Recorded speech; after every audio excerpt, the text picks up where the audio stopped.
তত্ত্বাবধায়ক সরকার ফিরলেও প্রযোজ্য হবে না এবার সংবিধানের পঞ্চদশ সংশোধনী আংশিক বাতিল, ফিরল গণভোটের বিধান। অসাংবিধানিকভাবে ক্ষমতা গ্রহণে রাষ্ট্রদ্রোহিতা সংক্রান্ত দুটি ধারা বাদ। নিরপেক্ষ তত্ত্বাবধায়ক সরকার ব্যবস্থা বাতিল করে দিয়েছিলেন, তিনি এটিকে রেস্টোর করেছেন। কনস্টিটিউশনে একটি বিধান যোগ করা হয়েছিল যেটা সাংবিধানিক রাষ্ট্রদ্রোহিতা নামে, সেই অংশগুলোকেও বাদ করে দিয়েছেন। রেফারেন্ডামে জনগণের যে পাওয়ার, সেই পাওয়ারটা যেভাবে সংকুচিত করেছিলেন, সেই সংকুচিত করাটাকে ওনারা অবৈধ ঘোষণা করেছেন। গণতান্ত্রিক ব্যবস্থা ফিরে আসার একটা গুরুত্বপূর্ণ দ্বার উন্মোচিত হলো। আমি আনন্দিত, আমার জন্য নয়, পুরো দেশবাসীর জন্য। জাতীয় নির্বাচনে থাকবে না ইভিএম, ভোট হবে ব্যালটে, জানালেন সিইসি। আমরা ইভিএম এর বিষয়টি জাতীয় ইলেকশনে এই জন্য ইভিএম চিন্তা করছি না। এখন নানাবিধ সমস্যা আছে, এগুলো ডিফারেন্ট টেকনিক্যাল ম্যাটার্স, অনেক বিষয় আছে। দেখছিলেন প্রধান শিরোনাম, দুপুরের সময় সঙ্গে আছে আমি ইমদাদুল হক। এবার অন্যান্য শীর্ষ সংবাদ। প্রধান উপদেষ্টা ঘোষিত সম্ভাব্য রূপরেখার আগেই নির্বাচন দেওয়া উচিত, মন্তব্য বিএনপি নেতা অ্যানির। সংসদে জনগণের সমর্থন নিয়ে হবে সংস্কার, বললেন খসরু। ঘুমে হাসিনার সংশ্লিষ্টতার প্রতিবেদন ট্রাইব্যুনালে জমা, গণহত্যা মামলার তদন্তে সময় বাড়ালো 2 মাস। ওবায়দুল কাদেরের দেশ ছাড়েন কিভাবে, আইজিপির ব্যাখ্যা তলব। বিডিআর হত্যাকাণ্ডের পূর্ণাঙ্গ তদন্তে 5 কর্মদিবসের মধ্যে গঠন হচ্ছে কমিটি, জানালেন স্বরাষ্ট্র উপদেষ্টা। বিচার দাবিতে কেন্দ্রীয় শহীদ মিনারে মানববন্ধন। সিনিয়র সহকারী সচিব থেকে যুগ্ম সচিব পর্যন্ত পদোন্নতি হবে পরীক্ষার মাধ্যমে, ক্যাডার পরিবর্তনেও দিতে হবে পরীক্ষা, জানালো জনপ্রশাসন সংস্কার কমিশন। এবং রাজনৈতিক পথ পরিবর্তনের পর সংস্কারের উদ্যোগ নেওয়া হলেও গতি নেই এডিপি বাস্তবায়নে। 5 বছরে সর্বনিম্ন জুলাই নভেম্বরে চলমান প্রকল্প দ্রুত শেষ করার তাগিদ।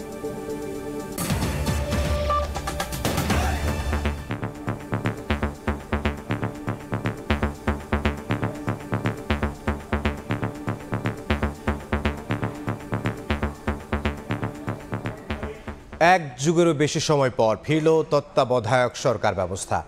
মঙ্গলবার এ সংক্রান্ত সংবিধানের পঞ্চদশ সংশোধনী আংশিক বাতিল করে রায় দেন হাইকোর্ট। তবে আইনজীবীরা বলছেন, অন্য একটি রিট শুনানি থাকায় এই মুহূর্তেই তত্ত্বাবধায়ক সরকার কার্যকর হবে না। অন্যদিকে গণভোটের বিধান ফিরিয়ে এনেছে উচ্চ আদালত এবং অসাংবিধানিকভাবে ক্ষমতা দখলে রাষ্ট্রদ্রোহিতা সংক্রান্ত দুটি ধারাও বাতিল করা হয়েছে। 2011 সালের 30 জুন জাতীয় সংসদে পাশ হয় পঞ্চদশ সংশোধনী। এর মাধ্যমেই তত্ত্বাবধায়ক সরকার ব্যবস্থা বাতিল করা হয়। এর বাইরেও অসাংবিধানিকভাবে রাষ্ট্র ক্ষমতা দখলকে রাষ্ট্রদ্রোহ অপরাধ হিসেবে সংবিধানে অন্তর্ভুক্ত করা হয়। এই অপরাধে সর্বোচ্চ শাস্তির বিধানও যুক্ত করা হয়। মঙ্গলবার উচ্চ আদালত পঞ্চদশ সংশোধনী আংশিক বাতিল করে রায় দেয়। রায়ে তত্ত্বাবধায়ক সরকার ব্যবস্থা ফিরলেও বর্তমান মেয়াদে তা প্রযোজ্য হবে না, জানান আইনজীবীরা। আমরা আশা করি যে পুরোপুরি ফিরে আসবে। পুরোপুরি ফিরে আসার পরেও কিন্তু এই তত্ত্বাবধায়ক ব্যবস্থা বর্তমান অন্তর্বর্তীকালীন সরকারের ক্ষেত্রে প্রযোজ্য হবে না। হাইকোর্ট গণভোট ব্যবস্থা ফিরিয়ে এনেছে। একই সাথে আদালত মনে করে পঞ্চদশ সংশোধনীর মাধ্যমে সংবিধানের মূল কাঠামো ধ্বংস করা হয়েছে। উনি বলেছেন, আমাদের কনস্টিটিউশনের মূল প্রিন্সিপাল হলো we, not I, we the people. পিপলের ইচ্ছাই সর্বোচ্চ ইচ্ছা। আর্টিকেল 7 বলা আছে যে জনগণই হলো উইল অফ দি এক্সপ্রেশন, যে জনগণের এক্সপ্রেশন যেটা হবে এটাই সর্বোচ্চ আইন। ফুল্ল আনন্দিত এবং আমি যে অত্যন্ত সন্তুষ্ট এই রায়ে। পঞ্চদশ সংশোধনী বাতিলের নির্দেশনা চেয়ে হাইকোর্টে রিট করেছিলেন সুশাসনের জন্য নাগরিকের সম্পাদক বদিউল আলম মজুমদার সহ 5 ব্যক্তি। গত 19 আগস্ট হাইকোর্ট রুল জারি করেন। এই রুল সমর্থন করে সহায়তাকারী হিসেবে যুক্ত হন জামায়াত ইসলামের সেক্রেটারি জেনারেল মিয়া গোলাম পরোয়ার, বিএনপির মহাসচিব মির্জা ফখরুল ইসলাম আলমগীর সহ গণফোরাম, বিভিন্ন ব্যক্তি ও সংস্থা। আল আমিন তুষার, সময় সংবাদ, ঢাকা। এই মুহূর্তে হাইকোর্টে আছেন সহকর্মী বুলবুল রেজা, সরাসরি তার কাছে যাব। বুলবুল, পঞ্চদশ সংশোধনীর আংশিক বাতিল করে আসলে কোন কোন ধারা বাতিল হলো আর কোন কোন ধারা বহাল রয়েছে যদি জানাতেন। সংবিধানের পঞ্চদশ সংশোধনীতে তত্ত্বাবধায়ক সরকার ব্যবস্থার বাতিলের যে বিধানটি রাখা হয়েছিল সেটিকে অবৈধ ঘোষণা করেছেন হাইকোর্ট। আজকে দুপুরে এই রায় দেয়া হয়েছে এবং এই রায়ে বেশ কিছু পর্যবেক্ষণ দিয়েছেন হাইকোর্ট। সেখানে বলেছেন যে এই পঞ্চদশ সংশোধনীর মাধ্যমে সংবিধানকে অর্থাৎ সাংবিধানিক যে কাঠামো রয়েছে সেই কাঠামোটি ধ্বংস করা হয়েছিল। বলা হয়েছে সর্বোচ্চ আইন হচ্ছে সংবিধান এবং গত 3টি নির্বাচন, বিশেষ করে 2014, 18 এবং 24-এ যে নির্বাচন হয়েছিল সেই নির্বাচনগুলো প্রশ্নবিদ্ধ হয়েছিল শুধুমাত্র এই যে সংশোধন, সেই সংশোধনীর মাধ্যমে। আরও গণভোটের যে বিধানটি রয়েছে সেই গণভোটের বিধান ফিরিয়ে আনা হয়েছে। অসাংবিধানিকভাবে যদি কেউ রাষ্ট্র ক্ষমতা দখল করার চেষ্টা করে সেক্ষেত্রে রাষ্ট্রদ্রোহিতার অভিযোগে সর্বোচ্চ শাস্তির বিধান রাখা হয়েছিল এই পঞ্চদশ সংশোধনীতে, সেটিকেও অর্থাৎ বাতিল করা হয়েছে এবং সংবিধানের 7 ক এবং খ সেটি কিন্তু বাতিল করা হয়েছে, অর্থাৎ আংশিক সংশোধন করা হয়েছে এবং আংশিক রায় হয়েছে, পুরোপুরি বাতিল করা হয়নি পঞ্চদশ সংশোধনী।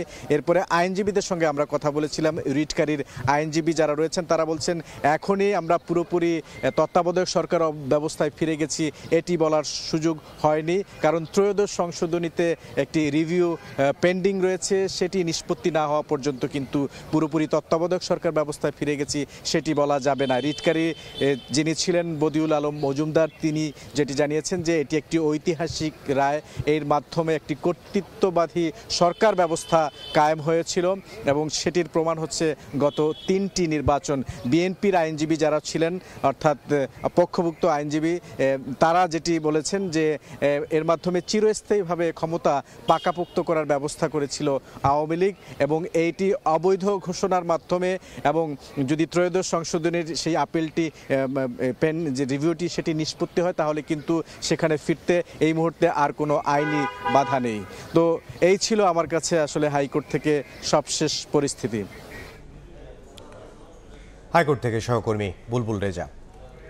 আগামী জাতীয় সংসদ নির্বাচনে ভোট গ্রহণ হবে ব্যালটে, ইভিএমে নয়।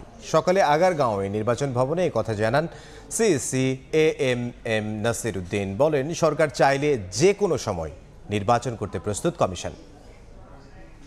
বিষয়টি জাতীয় ইলেকশনে এই জন্য ইভিএম চিন্তা করছি না এখন। এগুলো নানাবিধ প্রবলেম, টেকনিক্যাল প্রবলেম, চলে না, storage problem, repairing problem, maintenance problem, অনেক ধরনের সমস্যা আছে। তো জাতীয় নির্বাচনে ইভিএম ব্যবহারের বিষয়টি আমরা এখনো চিন্তা করছি না।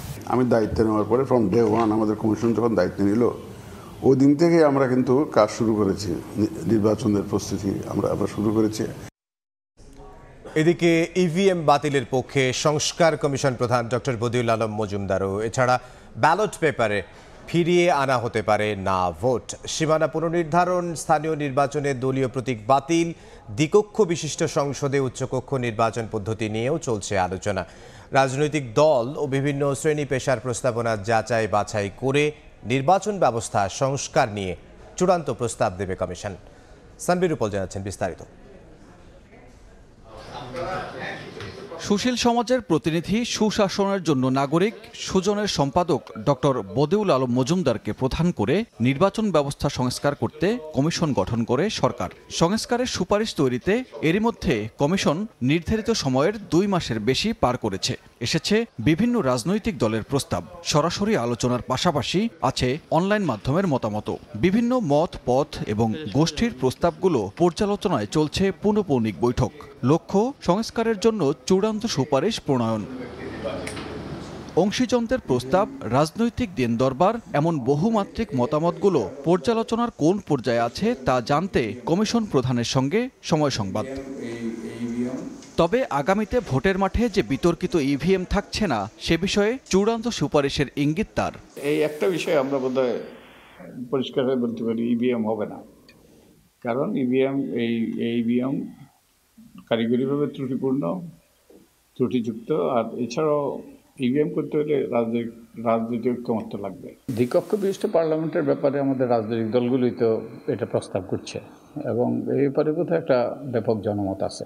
যেহেতু একটা জনমত আছে, রাজনৈতিক দলগুলো চায়, তো এটা এটার পক্ষে আমরা হয়তো সুপারিশ করব। আমরা এখন নিশ্চিত নই, আমাদের যৌথভাবে আমাদেরকে এই সিদ্ধান্ত নিতে হবে। আমাদের বের করতে হবে সংসদের উচ্চকক্ষ কীভাবে নির্বাচিত হবে। সীমানা পুনর্নির্ধারণ, স্থানীয় নির্বাচনে দলীয় প্রতীক বাতিল, নির্বাচনী প্রচারণায় অর্থের ছড়াছড়ি রোধ, প্রার্থীদের হলফনামার সঠিক যাচাই বাছাই, নতুন নির্বাচন পদ্ধতি সহ যেসব প্রস্তাবনা এসেছে সেগুলো নিয়ে আলোচনা করছে কমিশন। ব্যালটে না ভোটের প্রচলন পুনরায় ফিরিয়ে আনার বিষয়টিও আছে আলোচনায়। না ভোটের পক্ষে ব্যাপক জনমত, আমরা বিবেচনা করছি। হলফনামা যাচাই বাছাই করা হয় না, যাচাই বাছাই করা দরকার। এইসব প্রস্তাব এসছে, এইসব প্রস্তাবগুলো আমরা বিবেচনা নিচ্ছি।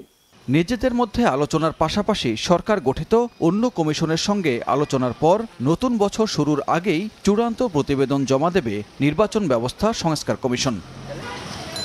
সানবীর রূপল, সময় সংবাদ, ঢাকা। অন্তর্বর্তী সরকারের নির্ধারিত সময়ের আগেই প্রয়োজন জাতীয় নির্বাচন। রাজধানীর ডিপ্লোমা ইঞ্জিনিয়ার্স ইনস্টিটিউশনে ৩১ দফা বিষয়ক ঢাকা বিভাগের কর্মশালায় কথা বলেন দলের যুগ্ম মহাসচিব শহীদুদ্দিন চৌধুরী অ্যানি। এদিন আলাদা অনুষ্ঠানে বিএনপি নেতা আমির খসরু মাহমুদ চৌধুরী বলেন, আগামী দিনে সংসদে জনগণের সমর্থন নিয়ে ৩১ দফার আলোকে রাষ্ট্র সংস্কার করতে চায় বিএনপি। সুশাসন এবং নতুন রাজনৈতিক বন্দোবস্ত বাস্তবায়নের লক্ষ্যে বিএনপির এই কর্মশালা। একযোগে ঢাকা, গাজীপুর আর নারায়ণগঞ্জে চলছে দিনব্যাপী এই কর্মসূচি। ২৭ দফার উপর তৎক্ষণাৎ রাষ্ট্র কাঠামো মেরামতের ৩১ দফা নিয়ে এই প্রশিক্ষণে অংশ নিতে সকাল থেকেই রাজধানীর ডিপ্লোমা ইঞ্জিনিয়ার্স ইনস্টিটিউটে আসেন বিএনপির অঙ্গ সংগঠনের নেতাকর্মীরা। অনুষ্ঠানে অংশ নিয়ে রাষ্ট্র গঠনে ৩১ দফার বিকল্প নেই উল্লেখ করে বিএনপির যুগ্ম মহাসচিব শহীদুদ্দিন চৌধুরী অ্যানি বলেন, প্রধান উপদেষ্টা ঘোষিত সম্ভাব্য রোডম্যাপের আগেই নির্বাচন হওয়া উচিত। প্রধান উপদেষ্টা ওনার দায়িত্ব থেকে নির্বাচনের ব্যাপারে যে আশ্বাস দিয়েছেন, আমরা মনে করি আরো যৌক্তিক সময়ের মধ্যে নির্বাচনটা হওয়া খুব বেশি জরুরি। নির্বাচনের সঙ্গে স্থিতিশীলতা জড়িত, নির্বাচনের সঙ্গে গণতন্ত্রের ভিত জড়িত, কারণ ওরা তো ষড়যন্ত্র করছে। একই দিন রাজধানীর বিএসএমএমইউয়ে আয়োজিত এক আলোচনা সভায় উঠে আসে বিএনপির ৩১ দফা। এ সময় দলের স্থায়ী কমিটির সদস্য ডাক্তার এভিএম জাহিদ বলেন, জনগণের আকাঙ্ক্ষা অনুযায়ী কাজ করবে বিএনপি। বাংলাদেশের রাষ্ট্র গঠন প্রক্রিয়ায় জনগণ এই বিএনপির ৩১ দফাকে গ্রহণ করার মাধ্যমে আগামী দিনে আমাদেরকে রাষ্ট্র যে সংস্কারের কর্মসূচি বাস্তবায়নের সুযোগ দিবে। সংস্কার গণতান্ত্রিক প্রক্রিয়া উল্লেখ করে বিএনপির স্থায়ী কমিটির সদস্য আমির খসরু মাহমুদ চৌধুরী বলেন, আগামী সংসদে জনগণের সমর্থন নিয়েই হবে সংস্কার। রিফর্ম হচ্ছে গণতান্ত্রিক প্রক্রিয়ার মাধ্যমে কারেকশন হতে থাকবে। It's a correction process, it's a filtration process.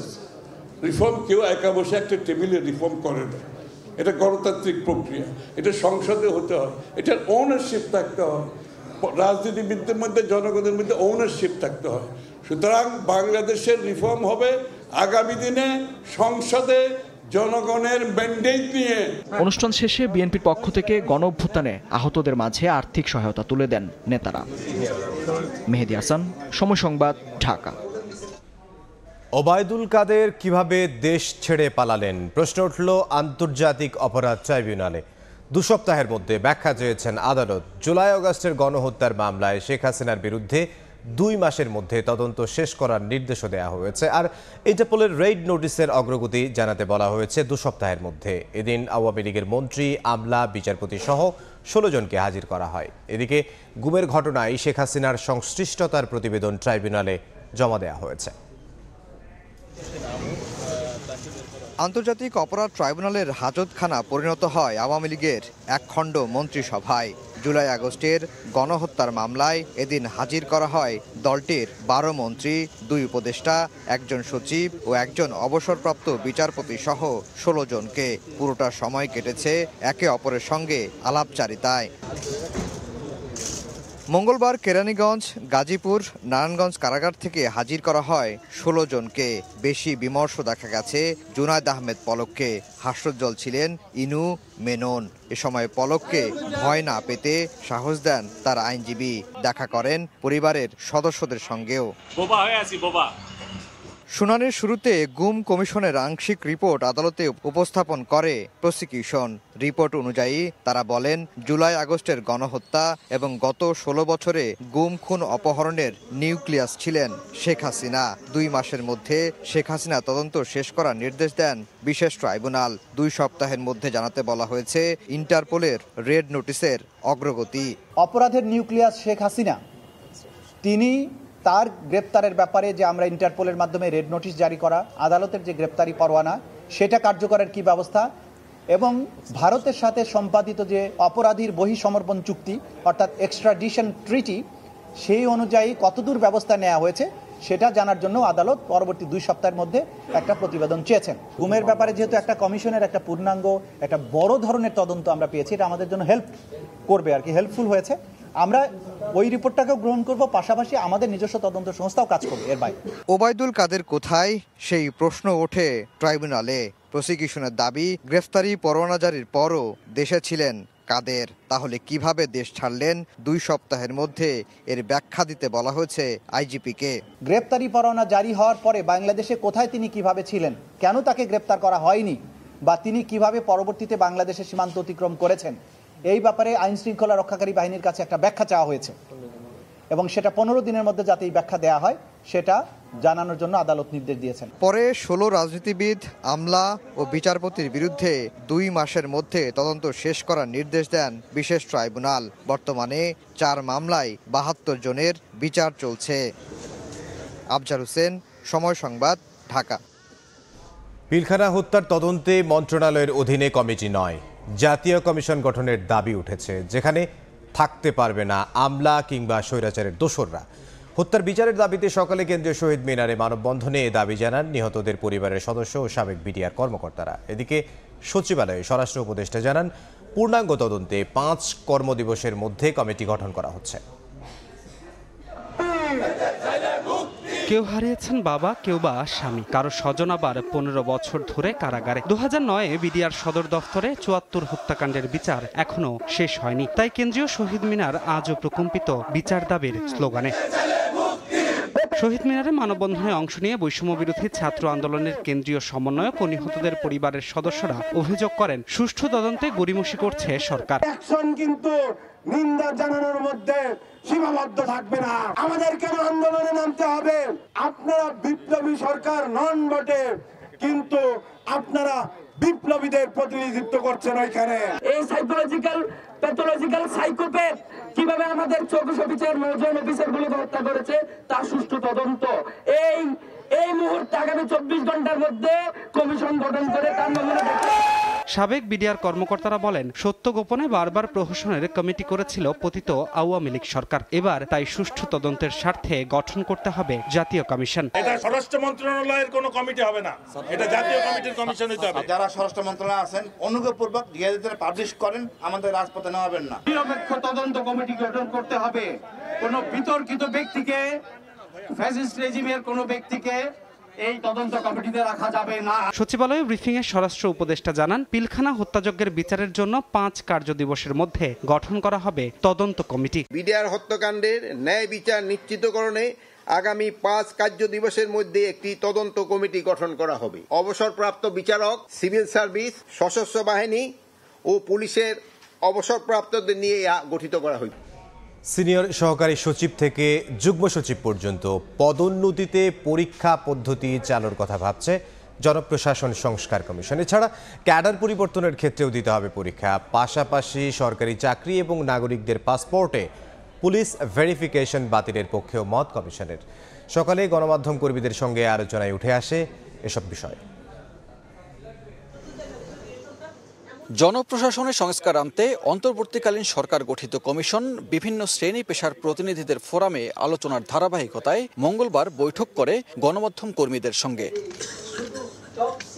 আলোচনায় উঠে আসে আমলাতন্ত্রের সমালোচনা, সরকারি কর্মকর্তা কর্মচারীর আচরণ সহ নানা বিষয়ে জটিলতা তুলে ধরেন গণমাধ্যম কর্মীরা। এ সময় শিক্ষা ও স্বাস্থ্য ক্যাডারকে স্বতন্ত্র ক্যাডারে রূপান্তর, পুলিশ ভেরিফিকেশন বাতিল, নতুন পদায়নে পরীক্ষার বিধান সুপারিশ করার কথা জানান কমিশন প্রধান। প্রত্যেক ডিভিশনে একজন করে অফিসার দিতে হবে।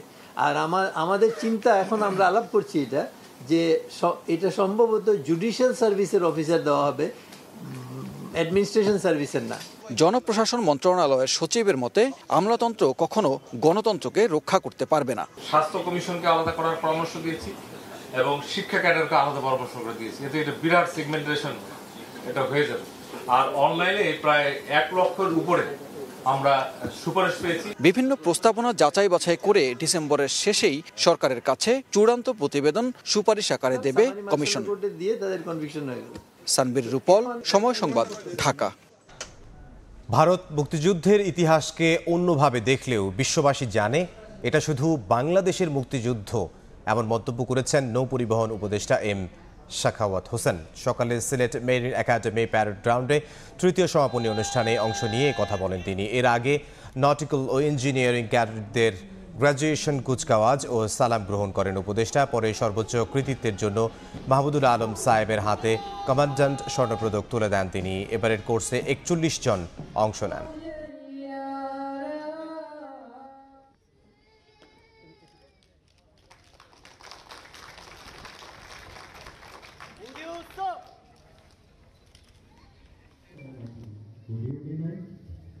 ভারতীয় প্রধানমন্ত্রী তার মতো করে বলেছেন, বিশ্ববাসী জানে এই ব্যাপার, এটা কোনো নতুন ব্যাপার নয়। আজকে 52 বছর হয়ে গেছে। হ্যাঁ, এই 16 ডিসেম্বরের এবং এই 9 মাসের যুদ্ধ কিন্তু বাংলাদেশের যুদ্ধ। সেখানে সাহায্য সহযোগিতা ডেফিনেটলি ভারতের ছিল, এতে কোনো সন্দেহ নেই।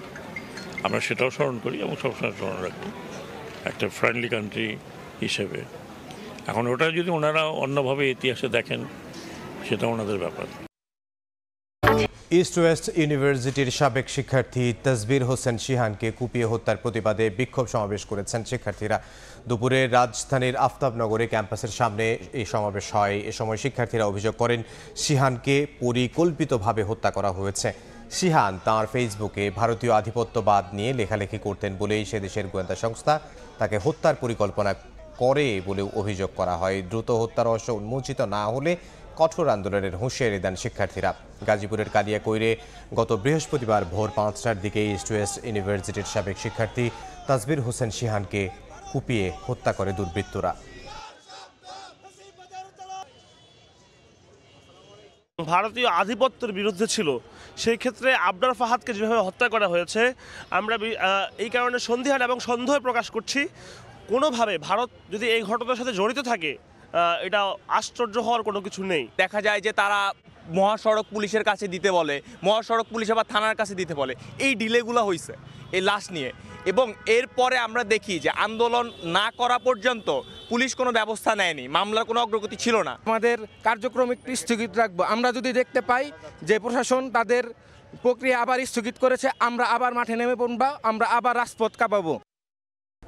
স্কুলে ডিজিটাল লটারিতে কারিগরি ত্রুটি থাকলে তা সংশোধন করা হবে বলে জানিয়েছেন শিক্ষা মন্ত্রণালয়ের বিশেষ সহকারী ডক্টর এম আমিনুল ইসলাম। আর কোনো স্কুল বেশি ফি আদায় করলে ব্যবস্থা নেওয়া হবে বলেও জানান তিনি।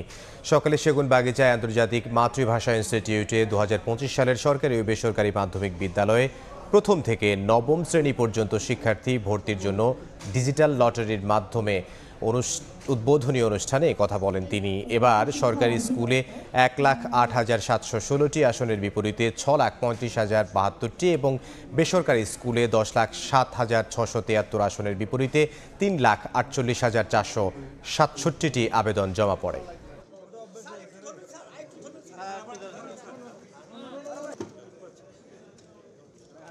বিভিন্ন শিক্ষা প্রতিষ্ঠানে ভর্তির জন্য যে টাকার অঙ্ক সেটা বিভিন্ন রকম। সাধারণ জনগণের জন্য এটা অনেক সময়ই কষ্টকর হয়ে দাঁড়ায়। এই জায়গাটায় একটা সুশাসন নিশ্চিত করতে পারি, তাহলে পরে শিক্ষা পদ্ধতির প্রাথমিক স্তর হিসেবে এটি একটি কার্যকর ব্যবস্থা হতে পারে। ভালোরা তো ভালো থাকবেই, কিন্তু যারা পশ্চাৎপদ এবং ভালো থাকবে, এবং সেখানে তো আমাদের চ্যালেঞ্জের কিছু নাই। আমরা না পড়ালেও তো আমরা যেভাবেই পড়াই না কেন, যেখানেই তারা পড়ুক না কেন ভালো করবে, কিন্তু যারা খারাপ, যারা কম মেধাবী, তাদেরকে তো উঠিয়ে আনতে হবে, এবং সেটাই তো প্রকৃত চ্যালেঞ্জ আমাদের। রাজনৈতিক পট পরিবর্তনের পর নানা সংস্কারের উদ্যোগ নেওয়া হলেও গতি আসেনি বার্ষিক উন্নয়ন কর্মসূচি এডিপি বাস্তবায়নে। গেল জুলাই থেকে নভেম্বর প্রতি মাসই পিছিয়ে রয়েছে গত বছরের একই সময়ের তুলনায়। আর নভেম্বর পর্যন্ত 5 মাসে বাস্তবায়ন হয়েছে গেল 5 বছরের মধ্যে সর্বনিম্ন। বাজেট বাস্তবায়ন করতে গিয়ে সরকারকে হয়তো চলতি বছরও বার্ষিক উন্নয়ন কর্মসূচি বা এডিপি কাটছাট করতে হবে, এমন বাস্তবতা তুলে ধরে অর্থনীতিবিদরা বলছেন, বাস্তবায়নের গতি বাড়াতে না পারলে যেমন খরচ বেড়ে অর্থনীতিতে চাপ সৃষ্টি করবে, তেমনি প্রকল্পের আড়ালে দুর্নীতি বন্ধ করতে না পারলে মিলবে না কাঙ্ক্ষিত সুফল। প্রকল্পগুলোকে এমনভাবে চিহ্নিত করা যায় যেখানে সাধারণ মানুষের বেনিফিটটাও আসবে। প্রকল্প ব্যয়ের গুণগত মান, এটার কিন্তু অনেক রকমের প্রশ্ন আমরা সবসময় করেছি। প্রকল্প ব্যয় অনেক বেশি হয়, বড় মাত্রায় কিন্তু দুর্নীতি আছে। বাস্তবায়ন পরিবীক্ষণ ও মূল্যায়ন বিভাগ আইএমএডির হালনাগাদ তথ্য বলছে, চলতি অর্থ বছরের জুলাই নভেম্বর সময় এডিপি বাস্তবায়নের হার ছিল 12.29%, যা গেল 5 অর্থ বছরের মধ্যে সর্বনিম্ন। মাসপ্রতি বাস্তবায়ন হারও গত বছরের তুলনায় কম। অক্টোবর নভেম্বর সময়ে বাস্তবায়ন গতি কমার কারণ খুঁজে দেখার আহ্বান অর্থনীতিবিদদের।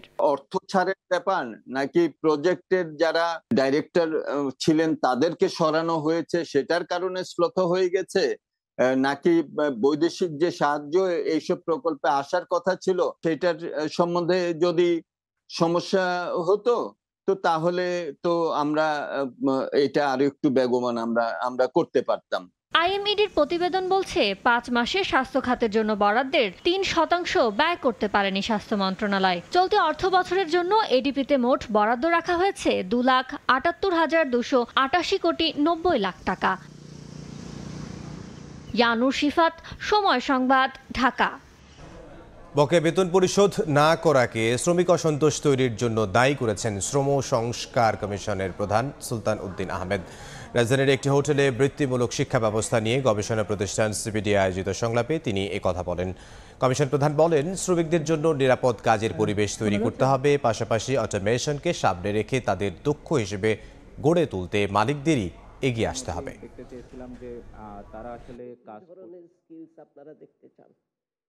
এই প্রজেক্টে ব্যবহার করব আমরা 5ই আগস্টের পরে যে সমস্ত শিল্পাঞ্চলে আপনার একটু অশান্তি হয়েছে বা শ্রমিকদের বিক্ষোভ হয়েছে, এর দুটো বড় কারণ। একটা হচ্ছে শ্রমিকদের বকেয়া বেতন, তো সেই আলোচনা আমি যাচ্ছি না, এটা এখনকার প্রসঙ্গ না। একটা বড় কারণ হচ্ছে এই প্রথম বেকার শ্রমিকরা কারখানার গেটে গিয়ে কিন্তু আপনার আন্দোলন করেছে যে আমাদের চাকরি দিতে হবে।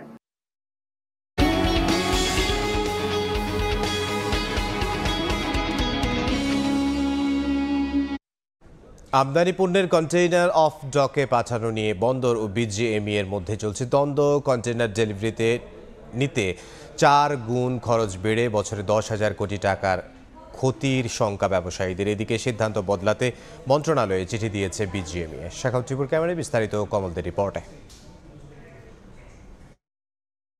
দুটি চিঠি পাঠানো হয়েছে নৌ পরিবহন মন্ত্রণালয়ে।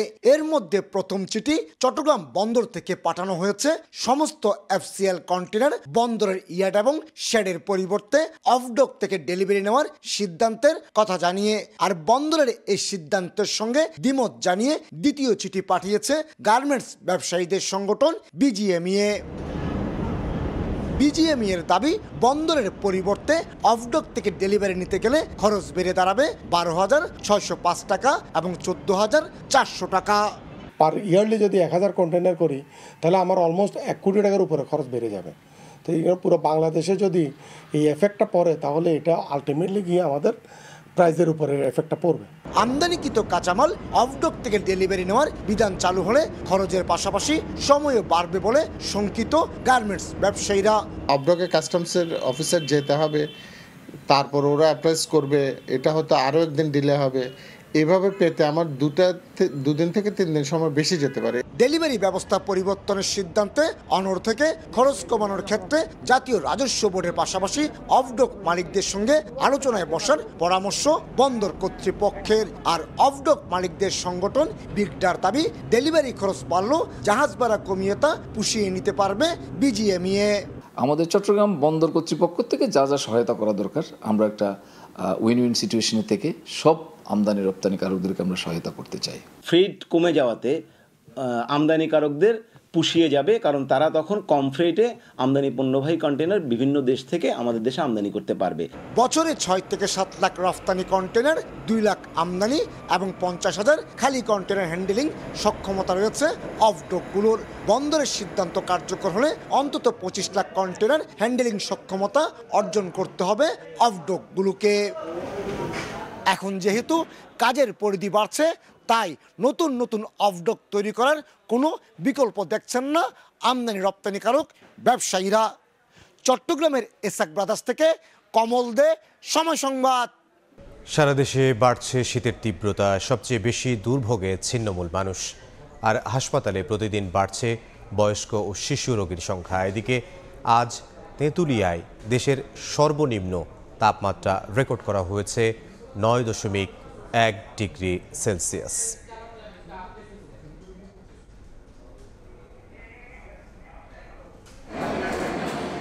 রাত যতই গভীর হয়, শীত ততই তীব্র হয়, আর তখনই বাড়তে থাকে ফুটপাতে জবুথবু হয়ে শুয়ে থাকা ছিন্নমূল মানুষের দুর্ভোগ। কর্মধান্দা ভাড়া নাই, লোকজন নাই, ইনকাম সোর্স কম। তাপমাত্রার পারদ নেমে আসায় দেশের বিভিন্ন স্থানে মৃদু শৈত্যপ্রবাহ অনুভূত হচ্ছে। মধ্যরাত থেকে শুরু হয় কুয়াশার আধিপত্য, বেলা বাড়লেও দেখা নেই সূর্যের। স্থবির জনজীবন। মঙ্গলবার পঞ্চগড়ের তেঁতুলিয়ায় দেশের সর্বনিম্ন তাপমাত্রা রেকর্ড করা হয় 9.1 ডিগ্রি সেলসিয়াস। খেটে খাওয়া মানুষ, তাদের জন্য, আমাদের জন্য তো খুবই কষ্টকর। ঠান্ডা হাত পা লেগে যাচ্ছে, বল থাকছে না। খেলার খবর জানাবো। কাল ভোরে সেন্ট ভিনসেন্টে দ্বিতীয় টি-20তে মুখোমুখি হবে বাংলাদেশ ও ওয়েস্ট ইন্ডিজ। প্রথম টি-20 জিতে সিরিজে লিড পাওয়া টাইগাররা আছে সুবিধাজনক অবস্থানে। প্রতিপক্ষ শিবিরে স্পেশালিস্ট ক্রিকেটার থাকলেও সিরিজ জয়ে আত্মবিশ্বাসী লাল সবুজরা। 1 বছর পর দলে ফিরে দারুণ ইনিংস খেলা শামীম পাটোয়ারি দলের জয়ে অবদান রাখতে পেরে খুশি। ম্যাচে একটা জিতে গেছি, সো আমরা একটু এগিয়ে আছি এখনো। আর অবশ্যই আমার টার্গেট থাকবে যে আমাদের এই সিরিজটা উইন করার। ইভেন আপনারা সবাই জানেন যে টি-20 স্পেশালিস্ট ওরা অনেক ভালো, সো আমরা আশা করি আর একটা ম্যাচ জিতলে আমরা সিরিজ জিততে পারবো ইনশাআল্লাহ। এই ইনিংসটা অনেক দরকার ছিল আমার জন্য, ইভেন আমার টিমের জন্য অনেক দরকার ছিল। আর আমি অনেক কনফিডেন্ট ছিলাম যে আমি ভালো কিছু করবো টিমের জন্য, আর আমার দলকে ভালো কিছু দিতে পারবো। এ পর্যায়ে শীর্ষ সংবাদগুলো জানিয়ে দিচ্ছি আরও একবার। 13 বছর পর ফিরল তত্ত্বাবধায়ক সরকারের বিধান। সংবিধানের 15 সংশোধনী আংশিক বাতিল। অসাংবিধানিকভাবে ক্ষমতা গ্রহণে রাষ্ট্রদ্রোহিতা সংক্রান্ত 2টি ধারা বাদ। জাতীয় নির্বাচনে থাকবে না ইভিএম, ভোট হবে ব্যালটে, জানালেন সিইসি। সম্ভাব্য রূপরেখার আগেই নির্বাচন দেওয়া উচিত, মন্তব্য বিএনপি নেতা অ্যানির। এবং ওবায়দুল কাদের দেশ ছাড়লেন কিভাবে, আইজিপির ব্যাখ্যা তলব ট্রাইব্যুনালের। গণহত্যা মামলা তদন্তে সময় বাড়ল 2 মাস, গুমে শেখ হাসিনার সংশ্লিষ্টতার প্রতিবেদন জমা।